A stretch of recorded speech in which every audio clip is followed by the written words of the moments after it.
سب سے افضل صدقہ کہ مسلمان علم سیکھے پھر اپنے اسلامی بھائی کو سکھائے۔ ہفتہ وار اجتماع میں آ کر علم دین سیکھیں، کچھ نہ کچھ فوائد حاصل کریں، پھر سیکھ کے دوسروں کو سکھائیں۔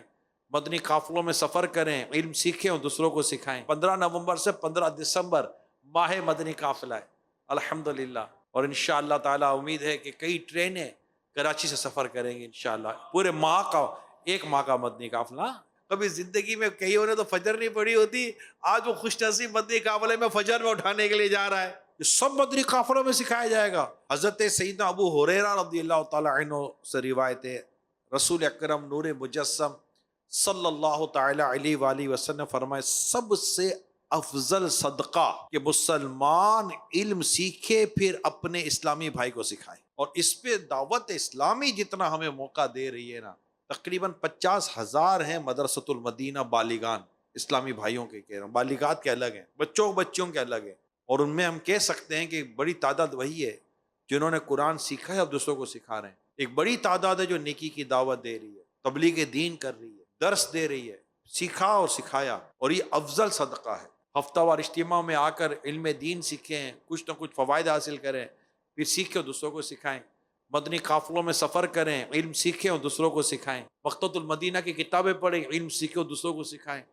مدنی مذاکرے میں شرکت کریں، علم سیکھیں اور دوسروں کو سکھائیں۔ کتنے اپرچونٹیز ہیں دعوت اسلامی کے اندر علم سیکھنے اور سکھانے میں۔ 15 نومبر سے 15 دسمبر ماہ مدنی قافلہ ہے الحمدللہ، اور انشاءاللہ تعالی امید ہے کہ کئی ٹرینیں کراچی سے سفر کریں گے انشاءاللہ۔ پورے ماہ کا، ایک ماہ کا مدنی قافلہ، 3 دن کے الگ، 12 دن کے الگ ہیں۔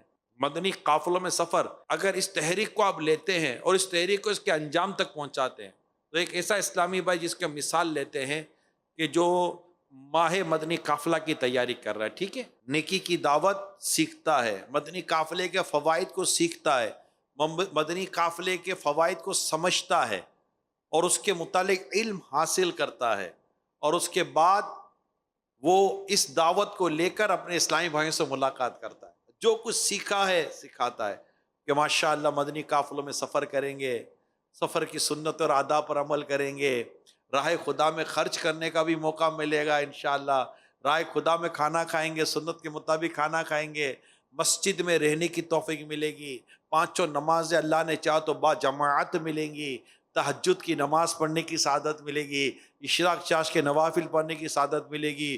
آپ کو پتہ ہے اشراق چاش کے فوائد کیا ہیں؟ آپ کو پتہ ہے تہجد کے فوائد کیا ہیں؟ الحمدللہ مغرب کے بعد اوابین کے نوافل پڑھنے کی سعادت ملے گی۔ آپ کو پتہ ہے اوابین کے نوافل کی فضیلت کیا ہے؟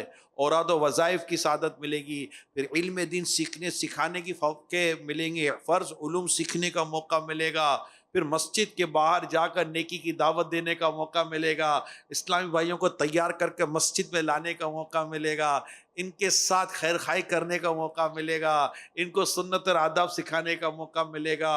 اب یہ سارے فائدے وہ سیکھتا ہے، سمجھتا ہے اور دوسروں تک پہنچاتا ہے، اور پھر اس طرح وہ خود اسلامی بھائیوں کو تیار کر کے مدنی قافلوں میں لے جاتا ہے۔ یہ ایک اسلامی بھائی کی میں مثال دے رہا ہوں۔ پھر وہ ٹرین میں یا بس میں کسی بھی طور پر سفر کرتے ہیں، پھر سفر میں راستے پر الحمدللہ دل جوئی کی کوشش کرتے ہیں، سفر کی سنت اور آداب پر عمل کرتے ہیں، دعائیں پڑھتے ہیں، دعائیں پڑھاتے ہیں، اوراد و وظائف کرتے ہیں، الحمدللہ غم خواری کرتے ہیں، یہ سارے عمل کرتے، پھر مسجد میں لے کے جاتے ہیں، مسجد میں لے جا کر مسجد کے آداب سکھاتے ہیں، مسجد کے اندر کیا کرنا چاہیے کیا نہیں کرنا چاہیے، پھر سونے کی سنت اور آداب، جاگنے کی سنت اور آداب، کھانا کھانے کی سنت اور آداب، چلنے کی، اٹھنے کی، بیٹھنے کی سنت اور آداب، تہجد میں اٹھانے کا فائدہ ہوگا۔ کبھی زندگی میں کئیوں نے تو فجر نہیں پڑھی ہوتی، آج وہ خوش نصیب مدنی قافلے میں فجر میں اٹھانے کے لیے جا رہا ہے۔ یہ سب مدنی قافلوں میں سکھایا جائے گا، اور وہ سب جو سفر کر رہا ہے اب وہ الحمدللہ اس نے سیکھا ہے، اس نے سمجھا ہے، اور خوش قسمتی کے ساتھ اگر وہ امیر مدنی قافلہ ہے تو واہ واہ، اس کی تو نیکی کمانے کے تو مزے لگ گئے۔